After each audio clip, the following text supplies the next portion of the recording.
नमस्कार, राजनीति में आपका स्वागत है। मैं हूं पंकज श्रीवास्तव। राजनीति में आज बात बिहार विधानसभा चुनाव की। बिहार की मौजूदा विधानसभा का कार्यकाल 28 नवंबर को खत्म हो रहा है। कोरोना संक्रमण को देखते हुए विपक्षी दल बिहार में चुनाव टालने की मांग करते रहे हैं। एनडीए में शामिल रामविलास पासवान की लोक जनशक्ति पार्टी भी विधानसभा चुनाव टालने की मांग का समर्थन करती है। हालांकि चुनाव आयोग ने कोरोना काल में चुनाव कराने के लिए नई गाइडलाइंस जारी कर दी हैं। चुनाव कराने के लिए आयोग की बैठकों का दौर भी जारी है।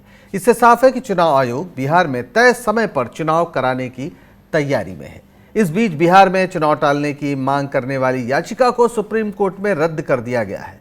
ऐसे में अब करीब करीब तय माना जा रहा है कि बिहार में तय समय पर चुनाव होंगे। फिर सवाल यह है कि आखिर बिहार में कोरोना संकट के समय में चुनाव कराने से किसका फायदा और किसका नुकसान होगा। बिहार में विधानसभा चुनाव से जुड़े इसी सवाल पर हम अगले आधे घंटे चर्चा करेंगे। चर्चा में हमारे साथ शामिल हो रहे हैं नवल किशोर, प्रवक्ता आरजेडी के, सैयद अफजल अब्बास जो जेडीयू के नेता हैं, शरवत जहां प्रवक्ता हैं कांग्रेस की, हमारे साथ फोन पर जुड़ेंगी, और नवेंदु सिन्हा जो हमारे संवाददाता हैं पटना के ब्यूरो चीफ स्वराज एक्सप्रेस के, वो हमारे साथ जुड़ गए हैं। शुरुआत करते हैं हम सीधे नवल किशोर जी से। नवल किशोर जी, आप लोग लगातार मांग करते रहे हैं कि चुनाव का ये वक्त है नहीं। जिस तरीके से कोरोना बढ़ रहा है और एक खतरा हो सकता है, लेकिन सुप्रीम कोर्ट ने सब कुछ अब डाल दिया है आयोग पर और इस याचिका को खारिज कर दिया है। जाहिर है आपको हो सकता है थोड़ी निराशा हो रही हो, तो क्या यह माना जाए कि परेशानी आपकी चुनावी भी है कि इस समय शायद आप उतनी अच्छी तैयारी में नहीं है जितना आपके विरोधी हैं? क्या कहेंगे आप? देखिए, दो बात है। पहली बात तो ये है कि सुप्रीम कोर्ट ने कहा है कि चूंकि नोटिफिकेशन नहीं हुआ है, ये कहते हुए उन्होंने खारिज किया है। जहां तक सवाल कोरोना का है, बिहार में अगर आप देखेंगे तो जो संकट है वो गहराता जा रहा है। इस बात से कोई इंकार नहीं कर सकता है कि कोरोना से जूझ रहे हैं। कोरोना के साथ साथ बाढ़ का भी संकट है। बिहार आज के डेट में चारों तरफ से, जैसे 16 जिले उसके प्रभावित है बाढ़ से। आप देखिए कि कोरोना का भी कहर बढ़ते जा रहा है। पूरा देश में लॉकडाउन खत्म हो रहा है, 1 2 3 4 5, यहाँ पे लॉकडाउन का सिलसिला जारी रहा है। तो सरकार भी इस बात से नहीं पीछे हट सकती, इस सच्चाई से कि कोरोना का संकट है।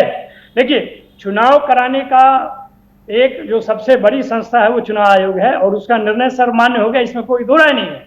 लेकिन चुनाव आयोग को अवगत कराना एज ए पॉलिटिकल पार्टी हमारा ये कर्तव्य है कि उनको बताना कि जमीनी हालात क्या है। हम वहाँ की राजनीति करते हैं, वहाँ के लोगों के दुख और दर्द को समझते हैं, उसकी जानकारी देना और उस पर एक पोजीशन लेना हमारा ये कर्तव्य है। और उसी तौर पे 9 दलों के साथ हमने चुनाव आयोग को एक हलफनामा दिया था कि आप चुनाव को टाल सकते हैं थोड़े समय के लिए, जब तक इसका कंट्रोल में नहीं आता है। चुनाव आयोग का निर्णय है चुनाव कराना, तो उसके लिए तो हर एक राजनीतिक दल तैयार है। मैं ही क्यों, हर राजनीतिक दल तैयार है उसके लिए।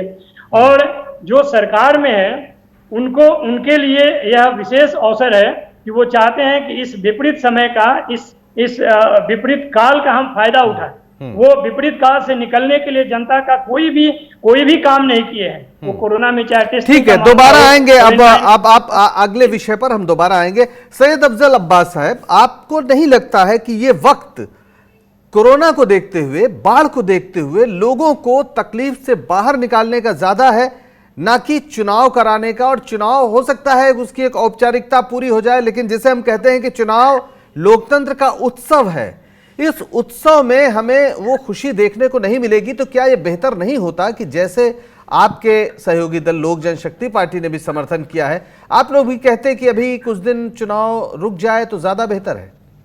मैं आप ही से सवाल पूछा, क्या अगले महीना चुनाव होने वाला है?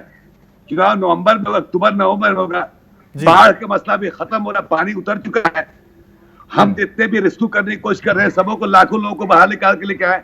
उनको एसाइलम में रखा गया है। अपने समझिए कि उनके लिए हर चीज मुहैया कराई जा रही है। उसके बावजूद भी विपक्ष है कहना कि चुनाव टाइम पर ना हो। मैं समझता हूँ कि और कुछ मौका और कुछ इनके पास है ही नहीं। चुनाव कराना चुनाव आयोग का काम है, ना कि जनता दल यूनाइटेड का। हमने कहा कि अगर चुनाव आयोग बाद में भी कराएगा तो भी हम तैयार हैं, आज होगा तभी मैं तैयार है। हम दो परिस्थितियों से, दो आफतों से लड़ रहे हैं। एक तरफ कोरोना है, दूसरी तरफ बाढ़ है। उसके बावजूद भी चुनाव आयोग का जो निर्देश है पालन किया जाएगा।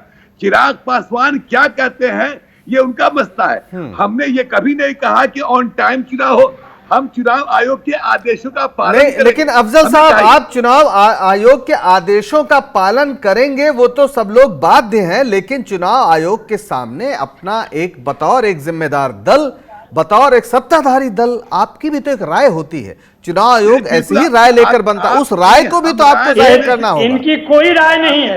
नहीं, रुक जाइए, नवल किशोर जी उनको बोल लेने दीजिए। नवल किशोर जी उनको बोल लेने दीजिए, हम आपके पास आएंगे। नवल किशोर जी, जी बोलिए। श्रीवास्तव जी, ऐसा है कि नवल किशोर जी को भी पूरा टाइम दे दिया बोलने के। नहीं, बिल्कुल नहीं, आप बोलिए। नहीं, उनको बोलने का मौका दीजिए, दिल भर जाए तब मुझे मौका दिए बोलने। नहीं, आप बोलिए ना। मैं हमेशा इंटरप्ट करने के लिए इंटरप्ट ही करते हैं। मैं कह रहा हूं कि मैंने कभी नहीं कहा। हम देखिए विपरीत परिस्थिति बिहार के साथ जिस तरह से दो आफतों के साथ हम लड़ के उससे निकलने की कोशिश कर रहे हैं। कल यही लोग चिल्लाया करते थे कि टेस्ट जो हो रहा है कोरोना का 4,000-5,000, आज 1,05,000 टेस्ट हो रहा है।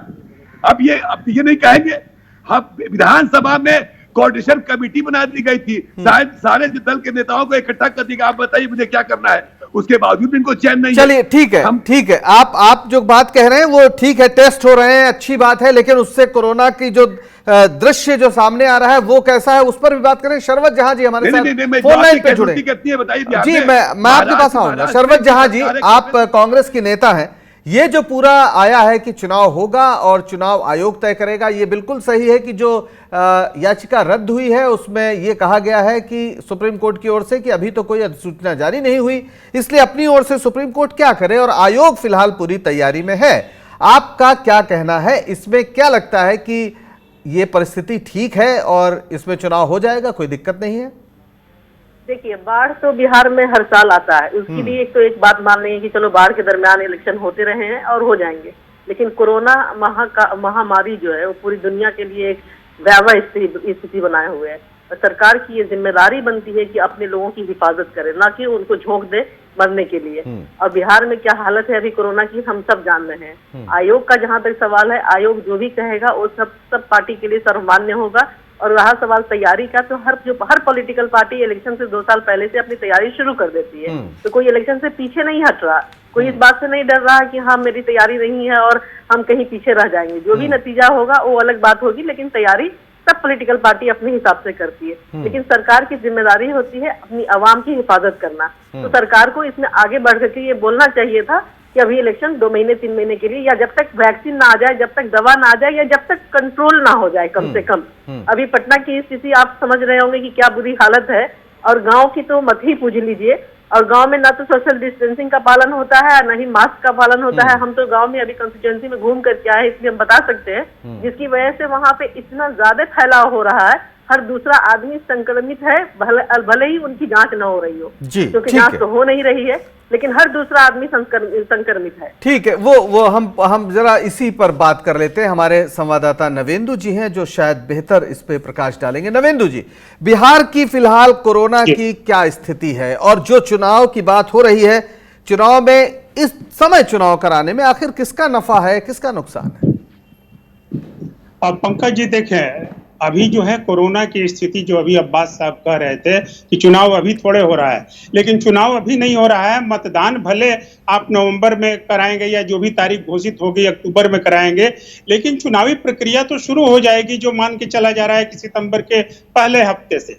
और जब चुनाव आयोग घोषणा करेगा, तो अभी के हिसाब से ही अगर बीमारी की हालत और हालात पर बात करें तो पंकज जी, अभी देखिए सबसे ज्यादा संक्रमण जो है शहरों के बनिस्पत अभी गांव में है। और गांव में जो अभी खुद एक सर्वे हुआ है, उस सर्वे के मुताबिक 89% संक्रमण कोरोना का, 79 से 89% ये संक्रमण अभी बिहार के गांवों में फैला हुआ है। अभी बल्कि शहरों में जो सरकार भी जो डाटा दिखा रही है, उस लिहाज से शहरों में कमजोर पड़ रहा है कोरोना। लेकिन ये इस पूरे चुनाव में, जाहिर तौर पर बिहार का चुनाव है, तो गांवों की एक बड़ी आबादी जो है वोट कास्ट करती है। तो ऐसे में जो गांवों की आबादी कोरोना में फंसी हुई है, तो एक ये तथ्य है। दूसरा क्या है, कोरोना का एक तथ्य यह भी सामने आ रहा है कि रिकवरी रेट को बार बार बताया जा रहा है कि बिहार का रिकवरी रेट बढ़ गया है, वो लगभग 82-83% कहा जा रहा है। लेकिन और जांच जो है 1 लाख से ज्यादा सैंपल्स की जांच हो रही है। लेकिन पंकज जी, इसी बीच में ये सारे तथ्य भी आए हैं और मीडिया में सामने आए हैं कि किस तरीके से फर्जी जो है वो टेस्ट किए जा रहे हैं। बिना टेस्ट कराए किसी को मैसेज व्हाट्सएप पर आ जा रहा है कि आपका टेस्ट जो है निगेटिव निकला। इस आधार पर जो है, और जो नेता प्रतिपक्ष है तेजस्वी यादव, उन्होंने भी डाटा किलिंग का एक आरोप लगाया था। लेकिन अब जैसे जैसे डाटा बढ़ाया जा रहा है तो उस आधार पर ही एक रिकवरी रेट तैयार किया जा रहा है, ताकि चुनाव में कहीं कोई दिक्कत नहीं हो, कहीं कोई कोर्ट या कोई आयोग जो है उसको ये लगे कि नहीं चुनाव का माहौल है। तो ये एक कहीं ना कहीं अगर ऐसा हो रहा है तो ये जनता और जनतंत्र के साथ छल होगा। बिल्कुल। दूसरी बात ये है कि अब रिकवरी रेट जो दिखाया जा रहा है, लेकिन फिर भी कोरोना संक्रमण गांव में फैला हुआ है। देखिए 16 लाख लोग जो है प्रवासी जो अपने घर लौटे बिहार में, उसमें बहुत सारे लोगों को नौकरी और रोजी रोजगार यहाँ नहीं मिला, वो चले गए। लेकिन ढेर सारे लोग रह गए हैं, और जो लोग रह गए हैं वो बाढ़ में घिरे हुए हैं, कोरोना में घिरे हुए हैं। बाढ़ उतरेगी भी तो दशहरा के बाद उतरती है, ये अब्बास साहब भी जानते हैं, कोई भी विशेषज्ञ जानता है। तो इस दौरान फिर चुनाव प्रचार से महरूम रहेगी एक बड़ी आबादी।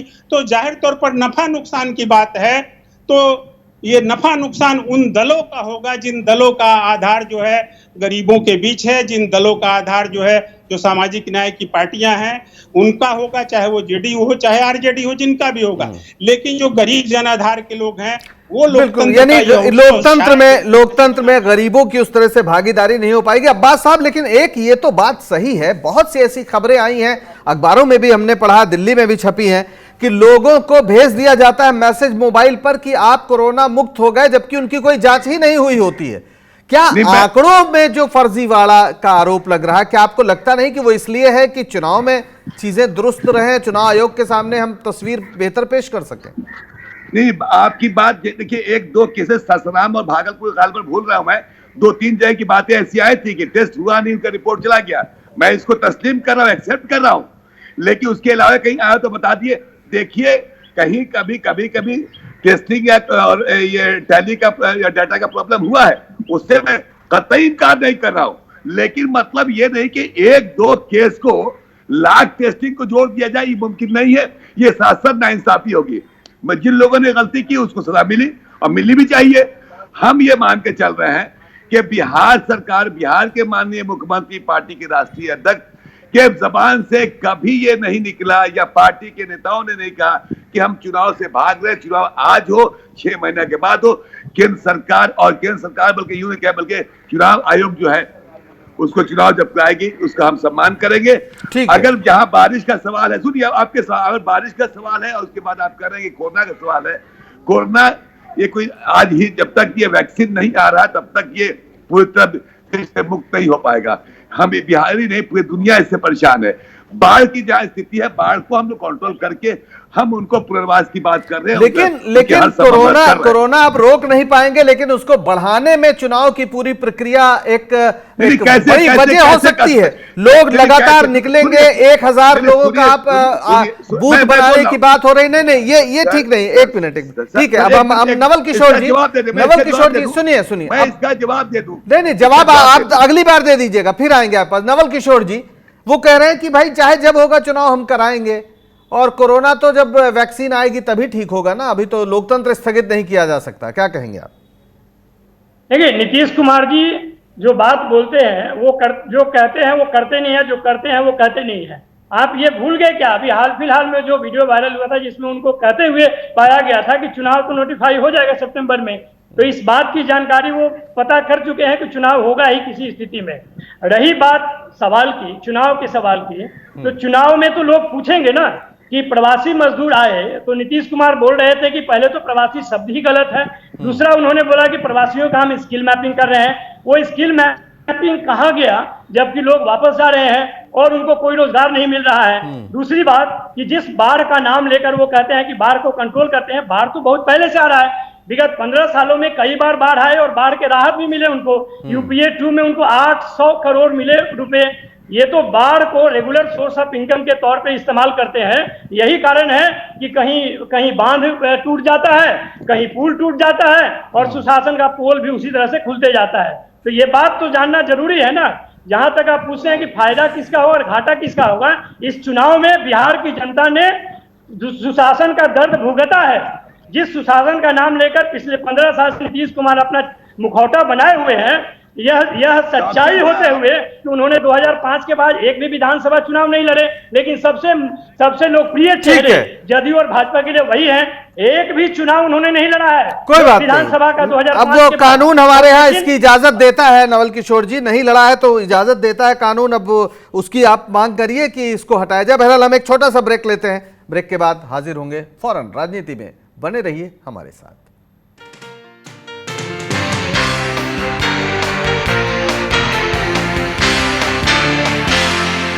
क्या खत्म हो जाएगी एमएसपी? किसान तो कर्जे में जा रहा है, किसान को कुछ भी नहीं बच रहा है। क्या कभी हो पाएगी किसानों की आय दोगुनी? क्यों किसानों से बड़े हैं कॉर्पोरेट के मुद्दे?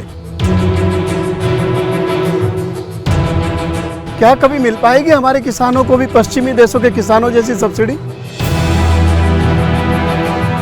क्यों भारत में बढ़ रहे हैं अमेरिका और चीन के कृषि उत्पाद? क्यों किसान के लिए महंगा है कर्ज और कॉर्पोरेट के लिए सस्ता? क्यों कोई नहीं सुनता आवाज किसानों की? जुड़िए मेरे साथ हिंद किसान की बात स्वराज एक्सप्रेस पर।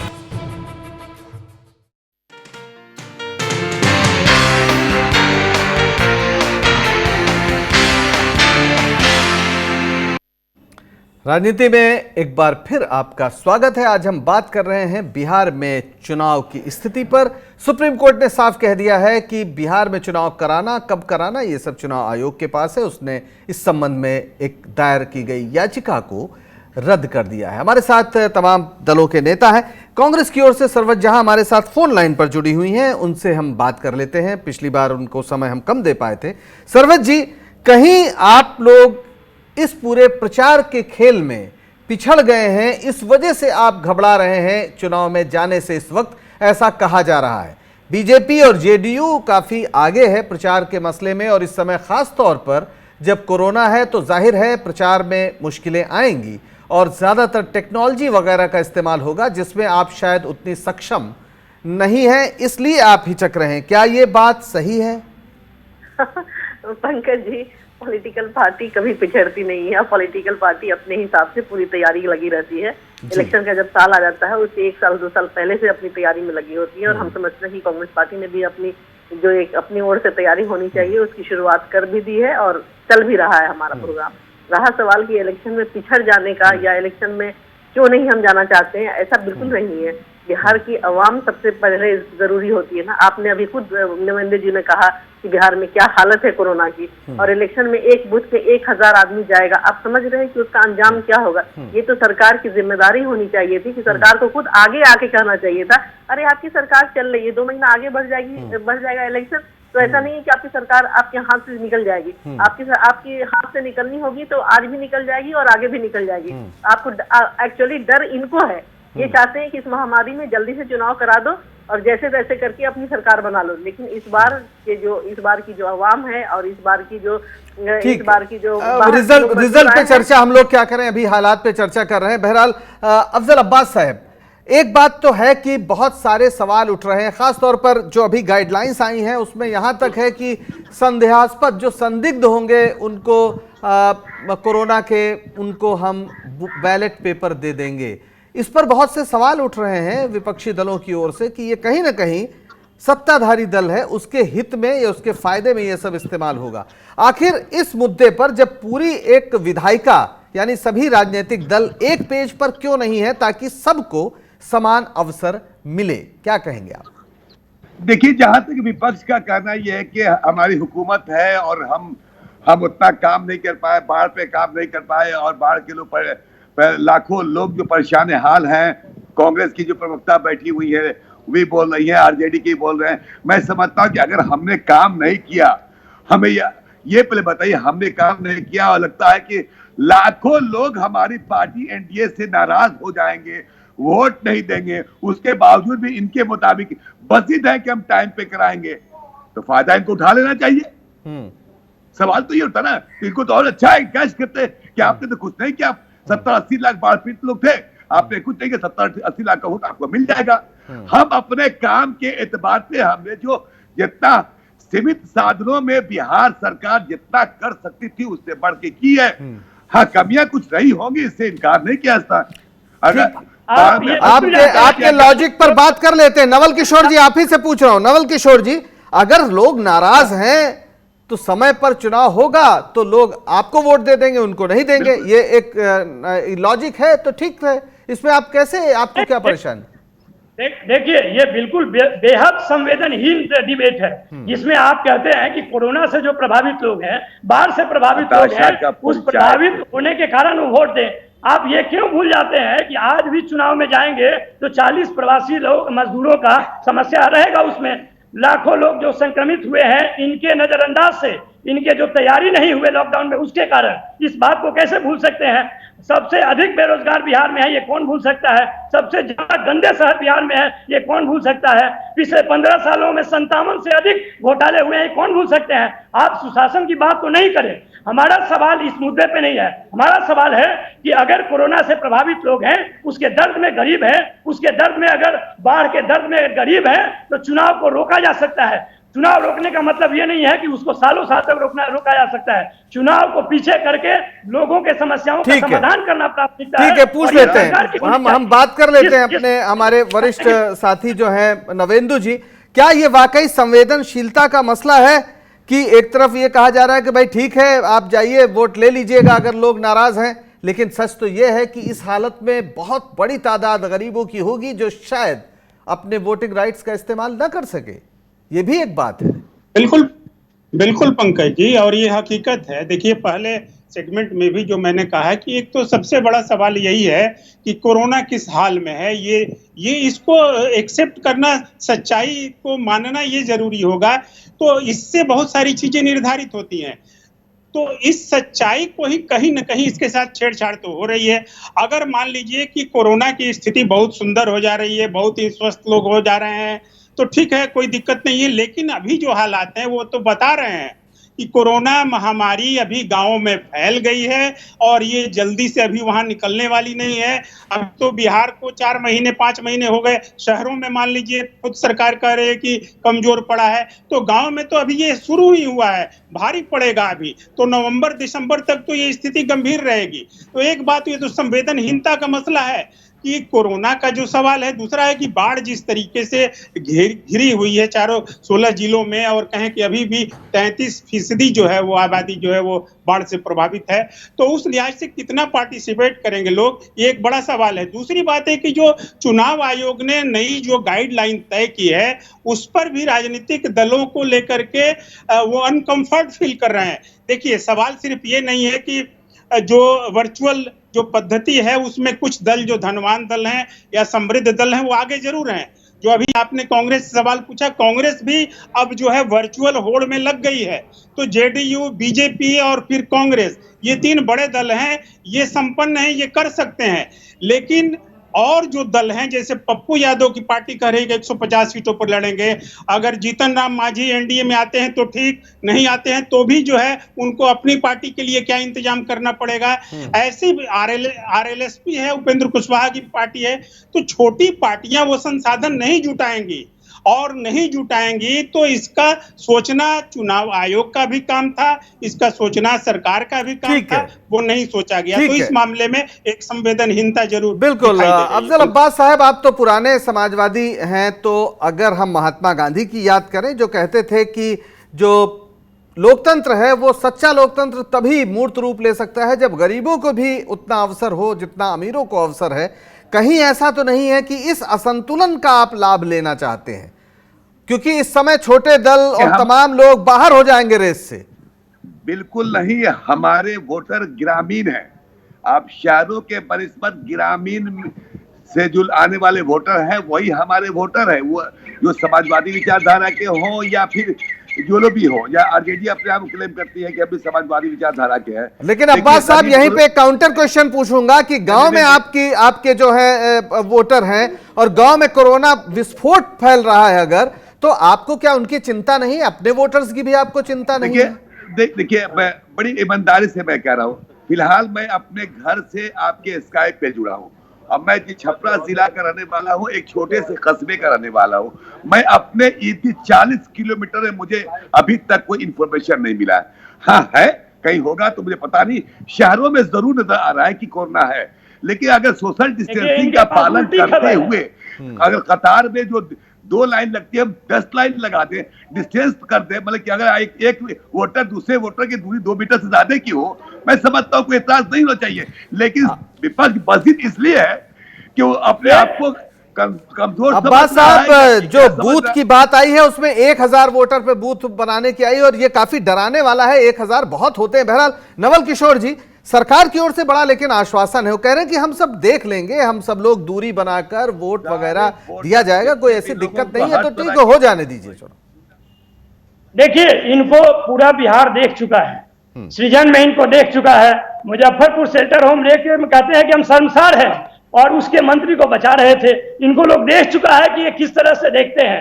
ये कहते हैं कि नहीं हम कुछ नहीं कर रहे हैं और रातों रात आधा घंटा में सरकार बना लेते हैं, पूरा सरकार को धोखा दे के दूसरे के पास चले जाते हैं। तो जो मौका परस्ती के नायक नीतीश कुमार जी हैं, वो क्या बोलते हैं वो केवल वही जानते हैं। इसीलिए जनता को अब विश्वास उन पे नहीं है और इसीलिए पूरा विपक्ष इस बात को कह रहा है कि जनहित में जो जरूरी है वो सबसे पहले की जानी चाहिए। ठीक है सरवत जहां जी, एक छोटी सी टिप्पणी आपसे, 30 सेकंड की समय हमारे पास बहुत कम है, कि इस परिस्थिति में अब तो लग रहा है कि चुनाव होगा, और अगर होगा तो फिर आप कहां होंगे?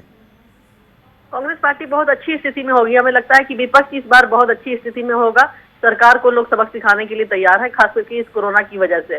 सरकार जो अपनी जिद पे अड़ी हुई है, उन्हें अपने अवाम की फिक्र नहीं है, तो सरकार को अवाम ही जवाब देगी। ठीक है, तो हम लोग जब चुनाव में जाते हैं तो सबसे ज्यादा एक चिंता यह रहती कि जब चुनाव हो ही रहा तो होगा क्या। आखिरी टिप्पणी नवेंदु जी से। हमने सुना है नवेंदु जी की लेफ्ट और आरजेडी ये सब मिलकर एक बड़ा गठबंधन बनने जा रहा है और लेफ्ट के लोगों का शामिल होना एक बड़ी घटना मुझे लगती है। क्या इससे कुछ संतुलन में फर्क आएगा, या अभी जिस तरह से बीजेपी और जेडीयू को बहुत आगे माना जा रहा था, स्थितियां कुछ वैसी ही रहेंगी? ये बड़ा फैसला है बिल्कुल कि महागठबंधन और वाम दल जो है वो दोनों मिल करके चुनाव लड़ेंगे। ये ऐलान हो गया है, बैठक भी हो गई है, अब इसको एक औपचारिक जामा जो है पहनाना बाकी है। तो ये है कि इस गठबंधन दोनों के, लेफ्ट और आरजेडी या फिर महागठबंधन के बाकी दलों के गठबंधन से एक स्थिति निश्चित रूप से बेहतर होगी और इनका जनाधार भी गाँव में ज्यादा है। दूसरी बात यह है कि ये गाँव को प्रभावित करेंगे, इसीलिए वामपंथी दलों ने ये मांग भी की है, जो अभी आप बता रहे थे कि 1000 वोटर्स की इजाजत की है चुनाव आयोग ने बूथ पर, लेकिन इसको और घटाने की मांग कर रहे हैं वाम दल। और अभी जो है सीपीआई एमएल के लोग जो है और सीपीआई के लोग भी चुनाव आयोग से मिले, यहाँ निर्वाचन जो मुख्य अधिकारी हैं उनसे मिले। उन्होंने कहा कि इसकी संख्या घटाकर 250 किया जाए, इसलिए कि ताकि लोग सुरक्षित रहें, तभी वो वोट दे पाएंगे। ऐसा ना हो कि लोग बूथ पर जाएं और फिर जो बिल्कुल कहीं ऐसा ना हो कि चुनाव जो कि सरकार बनाने के लिए है, उस चुनाव के जरिए कोरोना एक बड़ा शैतान बनकर सामने आ जाए। एक बड़ा खतरा है, देखना है कि बिहार इस खतरे से कैसे पार पाता है। आप सबका बहुत बहुत शुक्रिया इस परिचर्चा में हिस्सा लेने के लिए। मुझे दीजिए इजाजत और बने रहिए स्वराज एक्सप्रेस के साथ। नमस्कार।